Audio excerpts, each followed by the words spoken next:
Hello ಗೆಳೆಯರೆ, ತಮ್ಮೆಲ್ಲರಿಗೂ ಗುರುದೀಕ್ಷಾ IAS ಪ್ರಸ್ತುತಪಡಿಸುವ ದ ಹಿಂದೂ ನ್ಯೂಸ್ ಅನಾಲಿಸಿಸ್ ಕಾರ್ಯಕ್ರಮಕ್ಕೆ ಸ್ವಾಗತ. ಇಂದು ನಾವು ಜುಲೈ 6, 2021 ಸುದ್ದಿ ವಿಶ್ಲೇಷಣೆಯನ್ನು ನೋಡಲಿದ್ದೇವೆ. ಇಂದಿನ ಮೊದಲನೇ article, survey of class 3 students to set base line for literacy goals. So ಈ ಆರ್ಟಿಕಲ್ನಲ್ಲಿ ನಾವು ನಿಪುಣ್ ಭಾರತ್ ಸ್ಕೀಮಿಗೆ ಸಂಬಂಧಿಸಿದಂತೆ ಮಿನಿಸ್ಟ್ರಿ ಆಫ್ ಎಜುಕೇಷನ್ ಒಂದು ನ್ಯಾಷನಲ್ ಅಚೀವ್ಮೆಂಟ್ ಸರ್ವೆ ಕ್ಲಾಸ್ 3ನೇ ತರಗತಿಯವರಿಗೆ ಮಾಡುವಂತಹ ನಿಟ್ಟಿನಲ್ಲಿ ಈ ಆರ್ಟಿಕಲನ್ನು ನಾವು ನೋಡ್ತಾ ಇರುವಂಥದ್ದು. ಈ ಆರ್ಟಿಕಲ್ನ ಸುದ್ದಿ ವಿಶ್ಲೇಷಣೆ ನಿಮಗೆ GS ಪೇಪರ್ 2 ಎಜುಕೇಷನಿಗೆ ಸಂಬಂಧಿಸಿದಂತೆ ಪಾಲಿಸಿಗಳು ಏನು ಸರ್ಕಾರ ಮಾಡುತ್ತದೆಯೋ ಆ ಒಂದು ಕ್ಷೇತ್ರದಲ್ಲಿ ಉಪಯೋಗವಾಗುವಂಥದ್ದು. ಹಿಂದಿನ ಆರ್ಟಿಕಲ್ಸ್ಗಳಲ್ಲಿ ನಾವು ನಿಪುಣ್ ಭಾರತ್ ಸ್ಕೀಮ್ನ ಬಗ್ಗೆ ಒಂದಿಷ್ಟು ಮಾತಾಡಿದ್ವಿ. ಈ ನಿಪುಣ್ ಭಾರತ್ ಸ್ಕೀಮ್ನ ಅಡಿಯಲ್ಲಿ ಎಲ್ಲ ಕ್ಲಾಸ್ 3ನೇ ತರಗತಿಯ ವಿದ್ಯಾರ್ಥಿಗಳು, ಅಂದರೆ ಯಾರೆಲ್ಲ 5 ವರ್ಷದ ಕೆಳಗಿನ ವಿದ್ಯಾರ್ಥಿಗಳು ಇದ್ದಾರೋ ಅವರಲ್ಲಿ ಎಜುಕೇಷನ್ ಲಿಟ್ರಸಿ ಮತ್ತು ನ್ಯೂಮರಸಿಯನ್ನು ಹೆಚ್ಚಿಸುವಂತಹ ನಿಟ್ಟಿನಲ್ಲಿ ಈ ಒಂದು ಕಾರ್ಯಕ್ರಮವನ್ನು ಶುರು ಮಾಡ್ತಾ ಇರುವಂಥದ್ದು. ನ್ಯಾಷನಲ್ ಎಜುಕೇಷನ್ ಪಾಲಿಸಿ ನಮಗೆಲ್ಲ ಗೊತ್ತಿರೋ ಹಾಗೆ 2020ರಲ್ಲಿ ಏನು ಲಾಂಚ್ ಮಾಡಲಾಗಿತ್ತೋ ಅದರ ಅಡಿಯಲ್ಲಿ ಈ ಆಬ್ಜೆಕ್ಟಿವನ್ನು 2025ರಷ್ಟೊತ್ತಿಗೆ ಡಿಸೈಡ್ ಮಾಡಲಾಗಿತ್ತು. ಬಟ್ ಕೋವಿಡ್-19 2 ವರ್ಷದ ಡಿಲೇಯನ್ನು ತಂದಿರುವಂತಹ ನಿಟ್ಟಿನಲ್ಲಿ ಈ ಒಂದು ಡೆಡ್ಲೈನನ್ನು 2027ಕ್ಕೆ ಏರಿಕೆ ಮಾಡಿರುವಂಥದ್ದು ನೋಡಿದ್ದೀವಿ. ಇವತ್ತಿನ ಆರ್ಟಿಕಲಲ್ಲಿ ಈ ನಿಪುಣ್ ಭಾರತಿಗೆ ಸಂಬಂಧಿಸಿದಂತೆ ಇನ್ನೊಂದಿಷ್ಟು ಡೀಟೇಲ್ಸ್ಗಳನ್ನು ನೋಡಲಿದ್ದೇವೆ. ಮೊದಲನೇದು, ಇಲ್ಲಿ ಹೇಳ್ತಾ ಇರೋ ಹಾಗೆ ಕ್ಲಾಸ್ 3ನೇ ತರಗತಿಯವರೆಗೆ ಅಂದರೆ 5 ವರ್ಷದ ಮಕ್ಕಳಲ್ಲಿ ಏನು ಲಿಟ್ರಸಿ ಮತ್ತು ನ್ಯೂಮರಸಿಯ ನಾಲೆಜನ್ನು ಹೆಚ್ಚಿಸಲು ಮಾತಾಡ್ತಿದ್ದೀವೋ, ಇನ್ನೂ ಡೀಟೇಲ್ ಆಗಿ ಹೇಳಬೇಕು ಅಂತಂದರೆ ಓದಬೇಕಾದ್ರೆ ಸುಮಾರು 60 ಪದಗಳನ್ನು ಪ್ರತಿ ನಿಮಿಷದಲ್ಲಿ ಓದಿ ಅರ್ಥೈಸ್ಕೊಳ್ಳುವಂತಹ ಸಾಮರ್ಥ್ಯ ಮತ್ತು ಸಂಖ್ಯೆಗಳನ್ನು ಬರೆಯೋದರಲ್ಲಿ 9999ರವರೆಗೂ ಬರೆಯುವಂತಹ ಸಾಮರ್ಥ್ಯವನ್ನು ವಿದ್ಯಾರ್ಥಿಗಳು 3ನೇ ತರಗತಿಯವರೆಗೂ ಬೆಳೆಸ್ಕೋಬೇಕು ಅನ್ನುವಂಥದ್ದು.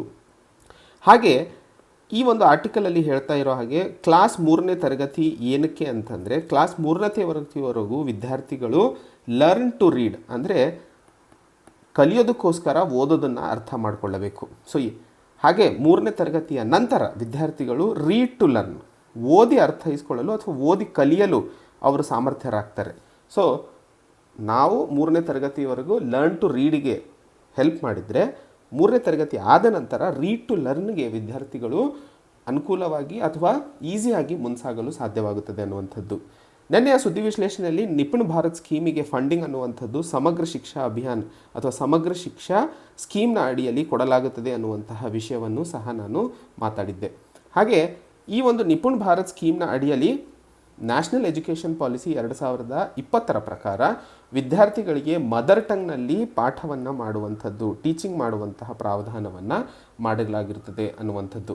ಈ ಒಂದು ಕಾರ್ಯಕ್ರಮದ ಅಡಿಯಲ್ಲಿ ತುಂಬ ಸುಂದರವಾದ ಪುಸ್ತಕಗಳಾಗಿರಬಹುದು, ವಿದ್ಯಾರ್ಥಿಗಳಿಗೆ ಸ್ಟ್ರೆಸ್ ಫ್ರೀ ಅಸೆಸ್ಮೆಂಟನ್ನು ಮಾಡುವಂಥದ್ದಾಗಿರಬಹುದು, ಟೀಚರ್ ಟ್ರೈನಿಂಗ್ ಮತ್ತು ರಿಸೋರ್ಸಸ್ಗಳನ್ನು ಇಂಪ್ರೊವೈಸ್ ಮಾಡುವಂಥದ್ದು, ಕರಿಕಲಮ್ನಲ್ಲಿ ಬದಲಾವಣೆಗಳು, ಕಥೆ ಹೇಳುವಂತಹ ಆರ್ಟ್ ಆ್ಯಕ್ಟಿವಿಟೀಸ್ಗಳು, ಇವನ್ನೆಲ್ಲ ಇನ್ಕ್ಲೂಡ್ ಮಾಡಿಬಿಟ್ಟು ಈ ಒಂದು ಟಾರ್ಗೆಟನ್ನು ಸ್ಟೇಜ್ ವೈಸ್ ಪೂರ್ಣಗೊಳಿಸಲು ಅಥವಾ ಅಚೀವ್ ಮಾಡಲು ಸರ್ಕಾರ ಪ್ಲ್ಯಾನ್ ಮಾಡಿರುವಂತಹ ವಿಷಯವನ್ನು ಇಲ್ಲಿ ಅರ್ಥೈಸ್ಕೊಳ್ಳಬೇಕಾಗಿರುವಂಥದ್ದು.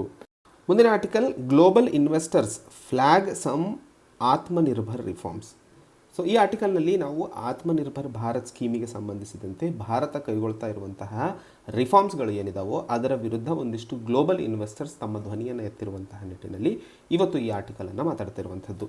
ಈ ಆರ್ಟಿಕಲ್ನಲ್ಲಿ ಮುಖ್ಯವಾಗಿ road to UK India free trade agreement, enhancing partnership and achieving self reliance ಅನ್ನುವಂತಹ ಒಂದು ಡಾಕ್ಯುಮೆಂಟನ್ನು UK India business council ಹೊರತಂದಿರುವಂಥದ್ದು.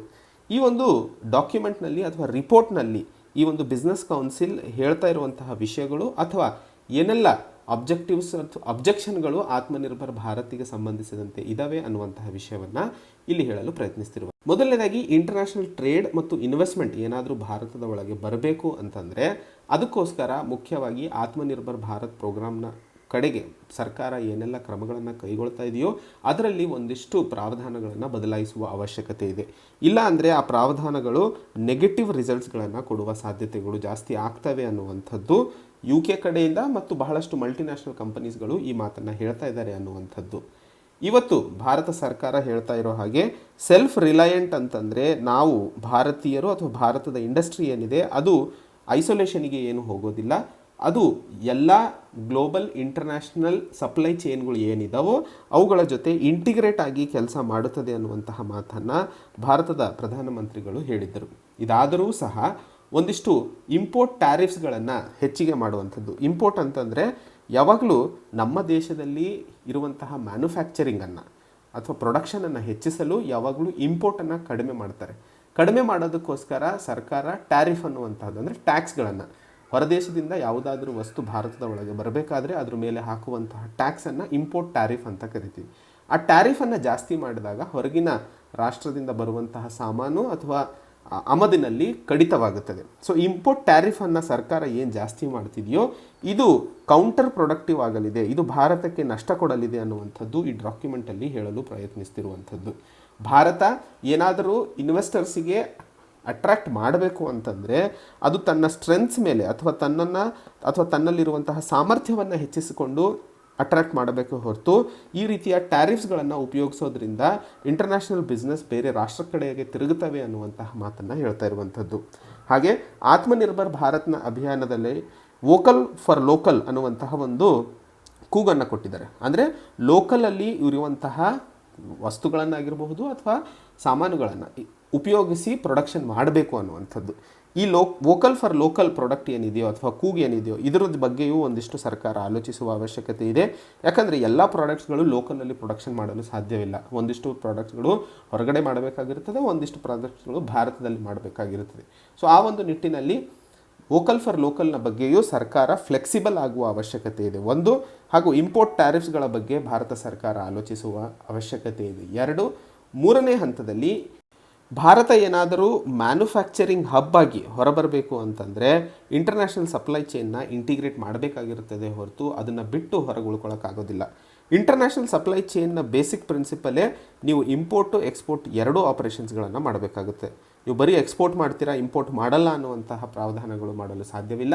So international supply ಚೈನ್ನಲ್ಲಿ ಇದು ಬಹುಮುಖ್ಯವಾಗಿ ಕನ್ಸಿಡರ್ ಮಾಡಬೇಕಾಗಿರುತ್ತದೆ ಅನ್ನುವಂಥದ್ದು.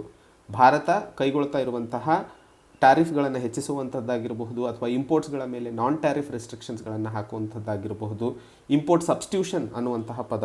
ಸೊ ಈ ಮೂರು ಎಕನಾಮಿಕ್ ಟರ್ಮ್ಸ್ಗಳು ಇದ್ರ ಬಗ್ಗೆ ತಮಗೆ ನೆನಪಿದೆ ಅನ್ಕೋತೀನಿ. ಈಗ ಸಪೋಸ್ ನಾನು ಹೇಳ್ತಾ ಇದ್ದೆ ಇಂಪೋರ್ಟ್ ಟ್ಯಾರಿಫ್ ಅಂತಂದ್ರೇನು, ಏನಾದರೂ ಟ್ಯಾಕ್ಸ್ನಲ್ಲಿ ಹೆಚ್ಚಳ ಮಾಡಲಾಗ್ತಿದೆಯೋ ಆಮದು ಮಾಡುವಂತಹ ವಸ್ತುಗಳ ಮೇಲೆ ಅದನ್ನು ಟ್ಯಾರಿಫ್ ಅಂತ ಕರಿತೀವಿ.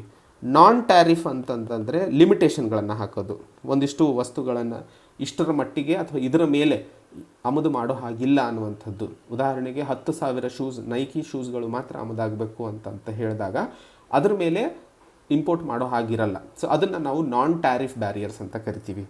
ಅದನ್ನು ಕೋಟಾ ಅಂತ ಏನು ಕರಿತೀವೋ ಅಥವಾ ಸ್ಯಾಂಕ್ಷನ್ಸು, ಸೊ ಆ ರೀತಿಯ ಒಂದು ಸಮಸ್ಯೆಗಳು ಅಥವಾ ಪ್ರಾವಧಾನಗಳನ್ನು ನಾವು ನಾನ್ ಟ್ಯಾರಿಫ್ ರೆಸ್ಟ್ರಿಕ್ಷನ್ಸ್ ಅಂತ ಕರಿತೀವಿ. ಇಂಪೋರ್ಟ್ ಸಬ್ಸ್ಟಿಟ್ಯೂಷನ್ ಅಂತಂದರೆ ಯಾವುದಾದ್ರೂ ವಸ್ತು ಏನು ಇಂಪೋರ್ಟ್ ಆಗ್ತಾ ಇದೆಯೋ ಅಥವಾ ಆಮದು ಆಗ್ತಿದೆಯೋ ಅದರ ಬದಲಿಗೆ ಅದೇ ಪ್ರಾಡಕ್ಟನ್ನು ಆ ಒಂದು ದೇಶದಲ್ಲಿ ಪ್ರೊಡಕ್ಷನ್ ಮಾಡುವಂಥದ್ದು, ಮ್ಯಾನುಫ್ಯಾಕ್ಚರ್ ಮಾಡುವಂಥದ್ದನ್ನು ನಾವು ಇಂಪೋರ್ಟ್ ಸಬ್ಸ್ಟಿಟ್ಯೂಷನ್ ಅಂತ. ಅಂದರೆ ಇಂಪೋರ್ಟ್ ಮಾಡೋ ಅವಶ್ಯಕತೆ ಇಲ್ಲ, ನಾವೇ ಇಲ್ಲಿ ಪ್ರೊಡ್ಯೂಸ್ ಮಾಡುವಂತಹ ಕ್ರಮಗಳನ್ನು ಕೈಗೊಂಡಿದ್ದಲ್ಲಿ ಅದನ್ನು ನಾವು ಇಂಪೋರ್ಟ್ ಸಬ್ಸ್ಟಿಟ್ಯೂಷನ್ ಅಂತೀವಿ. ಸೊ ಈ ರೀತಿಯ ಕ್ರಮಗಳು ಏನು ಆತ್ಮನಿರ್ಭರ್ ಭಾರತ ಸ್ಕೀಮನ್ನು ಲಾಂಚ್ ಮಾಡೋದಕ್ಕೆ ಅಥವಾ ಪ್ರಮೋಟ್ ಮಾಡೋದಕ್ಕೆ ಸರ್ಕಾರ ಕೈಗೊಳ್ತಾ ಇದೆಯೋ ಇದು ಇಂಟರ್ನ್ಯಾಷನಲ್ MNCಗಳ ವಿರುದ್ಧವಾಗಿದೆ ಅನ್ನುವಂತಹ ಮಾತನ್ನು ಈ ಡಾಕ್ಯುಮೆಂಟಲ್ಲಿ ಹೇಳಲು ಪ್ರಯತ್ನಿಸ್ತಿರುವಂಥದ್ದು. ಸೊ ಆತ್ಮನಿರ್ಭರ್ ಭಾರತ್ ಸ್ಕೀಮ್ನ ಬಗ್ಗೆ ಅಂತಾರಾಷ್ಟ್ರೀಯ ಮಟ್ಟದಲ್ಲಿ ಏನೆಲ್ಲ ಅಬ್ಜೆಕ್ಷನ್ಸ್ಗಳನ್ನು ನಾವು ಕಾಣ್ತಾ ಇದ್ದೀವಿ ಅನ್ನುವಂತಹ ವಿಷಯವನ್ನು ಇಲ್ಲಿ ಅರ್ಥೈಸ್ಕೊಳ್ಬೇಕಾಗಿರುವಂಥದ್ದು. ಮುಂದಿನ article, cities along rivers urged to include conservation plans. So ಈ ಆರ್ಟಿಕಲಲ್ಲಿ ನಾವು ಮಾತಾಡ್ತಾ ಇರುವಂಥದ್ದು ಒಂದು ಪಾಲಿಸಿ ಡಾಕ್ಯುಮೆಂಟನ್ನು national mission for clean Ganga ತಂದಿರುವಂತಹ ನಿಟ್ಟಿನಲ್ಲಿ ಈ ಆರ್ಟಿಕಲನ್ನು ಅರ್ಥೈಸ್ಕೊಳ್ಳಬೇಕಾಗಿರುವಂಥದ್ದು. ಈ ಆರ್ಟಿಕಲ್ನ ಸುದ್ದಿ ವಿಶ್ಲೇಷಣೆ ನಮಗೆ GS ಪೇಪರ್ 3 ಎನ್ವೈರ್ಮೆಂಟಿಗೆ ಸಂಬಂಧಿಸಿದಂತೆ ಮುಖ್ಯವಾಗಿ ಅನುಕೂಲವಾಗುವಂಥದ್ದು. So national mission for clean Ganga ಏನು ಅನ್ನುವಂಥದ್ದು ತಮಗೆಲ್ಲ ಗೊತ್ತೇ ಇದೆ. ನಮಾಮಿ ಗಂಗೆ ಪ್ರೋಗ್ರಾಮ್ ಅನ್ನುವಂಥದ್ದು ಒಂದು ಇಂಟಿಗ್ರೇಟೆಡ್ ಕನ್ಸರ್ವೇಷನ್ ಮಿಷನ್ ಅಥವಾ ಒಂದು ಫ್ಲ್ಯಾಗ್ಶಿಪ್ ಪ್ರೋಗ್ರಾಮನ್ನು ಕೇಂದ್ರ ಸರ್ಕಾರ 2014 ಜೂನ್ ತಿಂಗಳಲ್ಲಿ ಶುರು ಮಾಡಿತ್ತು.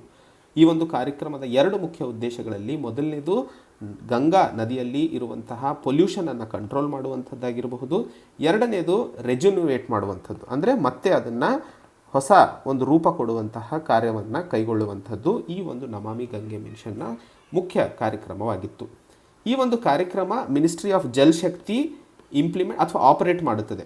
ಆಪರೇಟ್ ಅಂತಂದರೆ ಅದ್ರ ಕೆಳಗಡೆ ಇರುವಂಥದ್ದು ಮಿನಿಸ್ಟ್ರಿ ಆಫ್ ಜಲ್ ಶಕ್ತಿ. ನೆನ್ಪಿಟ್ಕೊಳ್ಳಿ, ಇದು ಪ್ರಶ್ನೆಗಳು ಯೂಶಲಿ UPSC ಪ್ರಿಲಿಮ್ಸಲ್ಲಿ ಕೇಳಲು ಸಾಧ್ಯತೆಗಳು ತುಂಬ ಜಾಸ್ತಿ ಇರ್ತವೆ. Namami Gange programme ministry of Jal Shakti ಕೆಳಗಡೆ ಇರುತ್ತದೆ.